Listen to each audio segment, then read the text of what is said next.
and close the wealth gap in Black communities.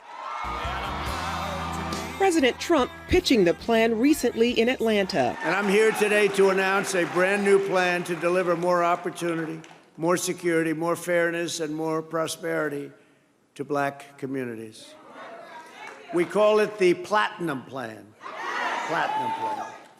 And that's a contract with Black Americans, and it's going to be something that people talk about for a long time to come. Georgia small business owner Bruce LeVell, who also heads the president's diversity coalition, says he was overcome with emotion as he heard details of the plan. I was just choked up because never in my life have I seen a president that is like, this is real stuff here. This is real meat. California GOP congressional candidate Joe Collins, also in attendance, applauds the move. I was really impressed. I was really surprised because I've never seen an agenda for the Black community like I've seen this president lay out before. And I look forward to this economic improvement. I'm telling you, the inner cities need it, but we also need to vote for people who want to see us do better instead of voting for our comfortability. It comes at a time when America's wealth gap between whites and Blacks remains substantial. In 2019, the typical white family had an approximate net worth of $188,200. Compare that to $24,100 for Black families. Plus, about 46% of white families own their own home, compared to 17% of Black families.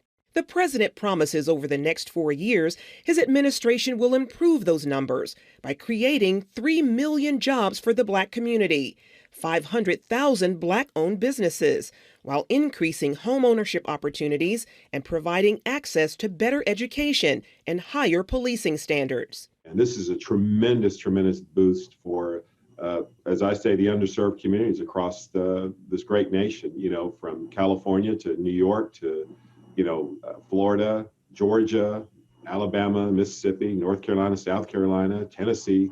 And this is a great, great way to spur growth in a lot of our communities. It's been, honestly, Charlene, left behind. Touting his accomplishments, such as historically low unemployment and prison reform, the president argues that Democrats have taken African American voters for granted. They made you big promises before every election. And then the moment they got to Washington, they abandoned you and they sold you out. The Democrat Party used you and they lied to you every single time. You know it better than anybody else knows it. In 2016, the president received just 8% of the Black vote. And a recent Washington Post ABC News poll found Black voters heavily favor Joe Biden over Trump 88 to 9%.